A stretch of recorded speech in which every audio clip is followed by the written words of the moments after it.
Assalamualaikum warahmatullahi wabarakatuh.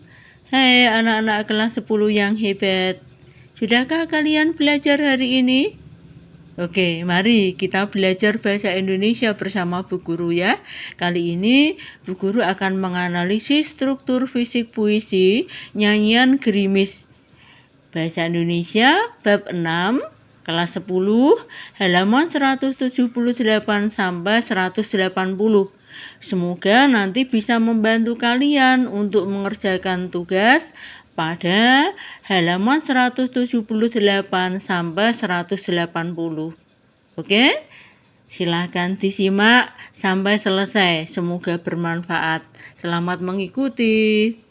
Anak, mari kita baca puisi yang berjudul Nyanyian Gerimis karya Sony Farid Maulana. Ya, silakan disimak, nanti anak-anak bisa membaca sendiri dengan lafal dan intonasi yang tepat, dengan ekspresi yang tepat. Yang jelas puisi ini harus dibaca dengan syahdu dan mendalam, santai, tidak usah meledak-ledak. Karena isinya menceritakan tentang kerinduan seseorang yang merasa kesepian ya kepada kekasihnya yang jauh di sana. Nyanyian Gerimis karya Sony Farid Maulana. Telah kutulis jejak hujan pada rambut dan kulitmu yang basah. Kuntum demi kuntum kesepian yang mekar seluas kalbu. Dipetik hangat percakapan, juga gerak sukma yang saling memahami gairah terpendam. Dialirkan sungai ke muara. Saat kita larut dalam keheningan, cinta membuat kita betah hidup di bumi. Ekor cahaya berpantulan dalam matamu, seperti lengkung pelangi sehabis hujan menyentuh telaga. Inikah musim semi yang syarat nyanyian, juga tarian burung-burung itu. Kerinduan bagai kawah gunung berapi, syarat letupan. Lalu desah nafasmu adalah puisi, adalah gelombang lautan yang menghapus jejak hujan di pantai hatiku. Begitulah jejak hujan pada kulit dan rambutmu, menghapus jarak dan bahasa antara kita berdua. Sekarang mari kita analisis diksi pada puisi Nyanyian Gerimis karya Sony Farid Maulana. Diksi yaitu pemilihan kata-kata yang dilakukan oleh penyair dalam puisinya. Karena puisi adalah bentuk karya sastra yang sedikit kata-kata dapat mengungkapkan banyak hal, maka kata-katanya harus dipilih secermat mungkin. Pemilihan kata-kata dalam puisi erat kaitannya dengan makna, keselarasan bunyi, dan urutan kata. Kita cari kata dalam puisi. Ya, 1. Kuntum kesepian. Makna atau penafsirannya, rasa sepi sendiri yang diibaratkan seperti sekuntum bunga yang memiliki keindahan. Kata ini bermakna kesepian, kerinduan yang indah. Ya, kita jumpai kata seluas kalbu. Kalbu artinya hati, batin. Ya, seluas kalbu dapat diartikan sedalam hati, sedalam batin, mendalam atau amat sangat. Kembali lagi kata lengkung pelangi. Lengkung pelangi warna-warni yang indah. Nah, kalimat ini menggambarkan sesuatu yang sangat indah. Kembali lagi kata tarian burung-burung. Tarian burung-burung di angkasa indah sekali. Kalimat ini menggambarkan keindahan yang sangat indah juga. Ada lagi kata kawah gunung berapi. Kawah gunung berapi sewaktu-waktu dapat meledak. Ya, kalimat ini menggambarkan kerinduan yang terpendam yang meledak-ledak. Selanjutnya majas dalam puisi nyanyian gerimis. Dalam puisi nyanyian gerimis, penyair menggunakan gaya bahasa personifikasi, ada lagi metafora dan simile yang dapat dijabarkan sebagai berikut. 1. Gaya bahasa personifikasi. Kita sudah pernah membahas personifikasi itu kiasan yang mempersamakan sesuatu dengan manusia yang dapat berbuat, melakukan suatu hal dan sebagainya, atau bisa kita katakan menyamakan benda mati bisa berbuat seperti manusia, ya. Contoh pada frase nyanyian gerimis. Nyanyian gerimis-gerimis dianggap bisa bernyanyi seperti manusia. Hingga itu termasuk majas personifikasi. Personifikasi lainnya yang bisa kita jumpai pada puisi nyanyian gerimis, dipetik hangat percakapan, juga gerak sukma. Ada lagi lengkung pelangi, menyentuh telaga. Majas metafora, ya. Metafora adalah kiasan yang bersifat langsung tetapi tidak menggunakan kata-kata pembanding. Ada kata ekor cahaya berpantulan dalam matamu.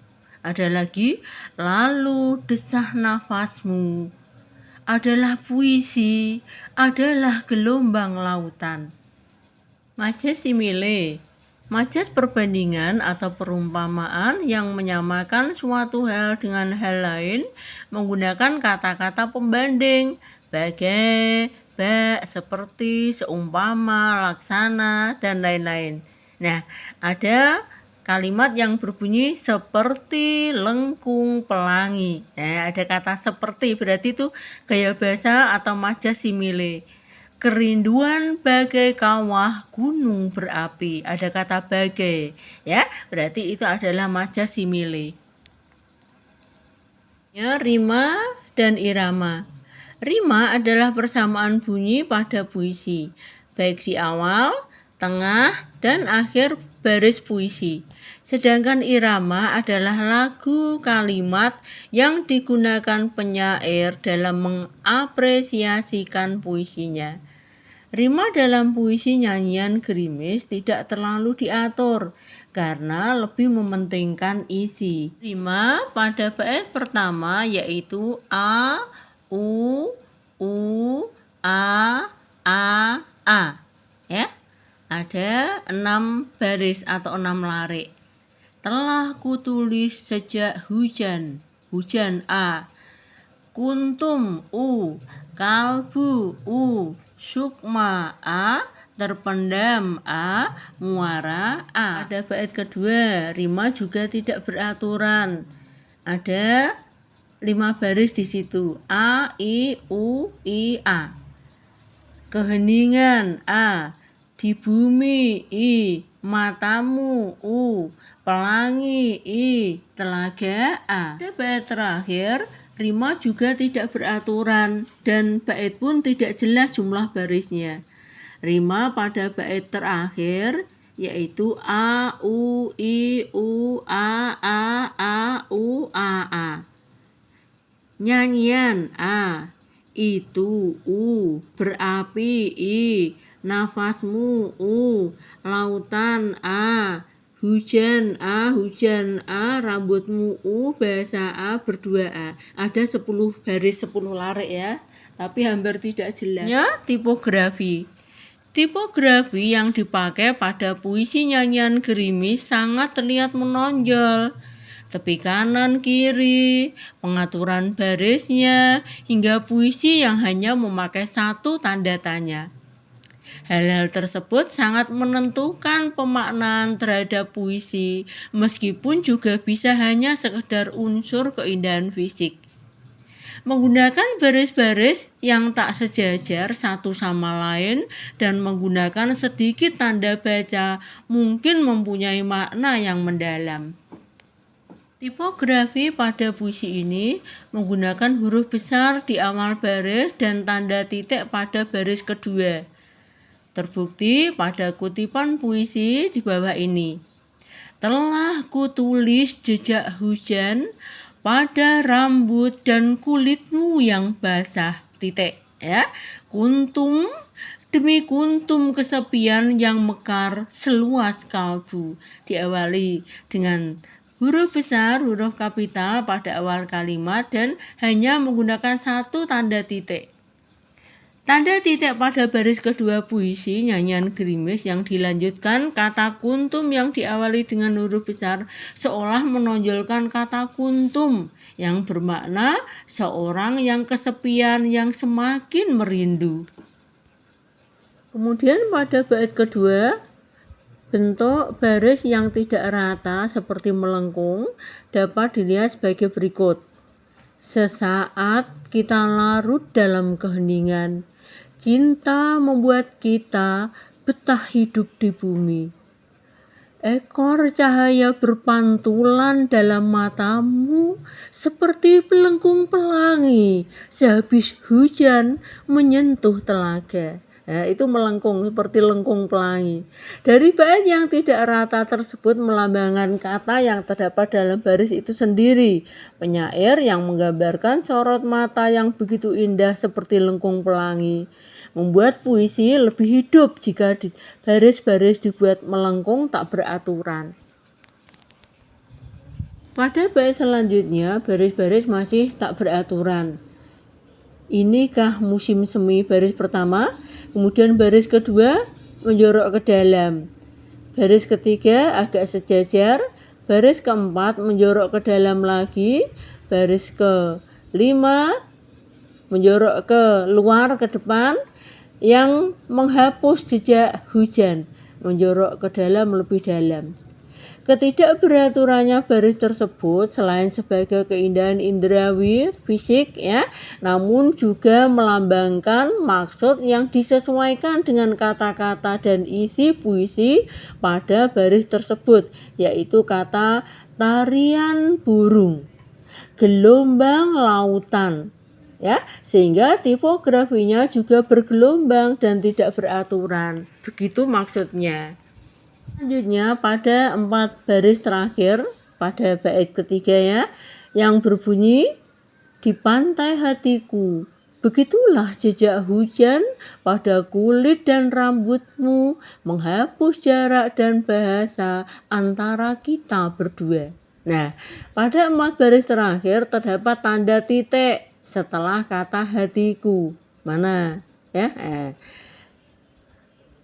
Dan baris itu menjorok dari depan lagi, yang mempengaruhi cara membaca dan maksud penyair yang ingin menekankan dan memulai lagi dari kata itu.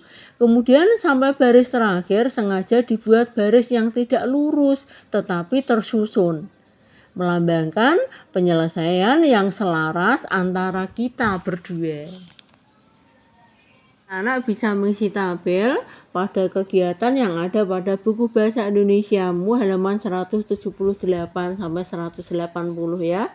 Nah, aspek tampilan ini tentang tipografi, pengaturan bait dan baris.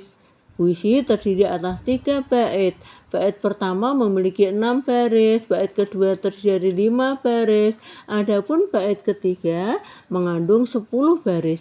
Masing-masing baris terdiri dari 3 sampai 7 kata. 2. Bentuk tampilan puisi. Bait pertama ditampilkan teratur rapi, rata, kiri untuk semua baris. Pada bait kedua, penyair mengubah tampilannya. Bentuk tampilannya seperti membentuk pola zigzag atau seperti huruf Z. Hal ini dapat bermakna ketidakteraturan dan sesuatu yang berliku-liku. Sama halnya pada bait ketiga dengan jumlah baris lebih banyak. Penyair membentuk pola zigzag pada tampilannya. Tanda baca. Pada bait pertama, setiap baris diawali huruf kapital tanpa tanda baca titik di akhirnya. Hanya terdapat satu tanda titik pada baris kedua menjelang akhir baris. Pada bait kedua, setiap baris juga diawali huruf kapital, tetapi tidak ada tanda baca satupun pada bait kedua. Adapun pada bait ketiga, huruf kapital juga ditempatkan pada setiap awal baris. Tanda baca yang terdapat pada bait ketiga adalah tanda tanya pada baris ke-13 serta tanda titik pada pertengahan baris ke-15 dan ke-16. Sekarang kesimpulan. Berdasarkan analisis terhadap puisi di atas, apakah diksi, majas, atau gaya bahasa, pengaturan rima dan tipografi dalam puisi tersebut sudah sesuai dan mendukung makna yang ingin disampaikan penulisnya? Tadi sudah dibahas di awal ya Bu Guru ya. Ya, jawabannya mungkin sudah sesuai. Alasannya, hal itu karena penggambaran hati si penyair baik melalui diksi, rima, majas, tipografi sudah sesuai dengan makna yang ingin disampaikan penyair, yaitu adanya kesepian dan kerinduan yang ingin segera diungkapkan.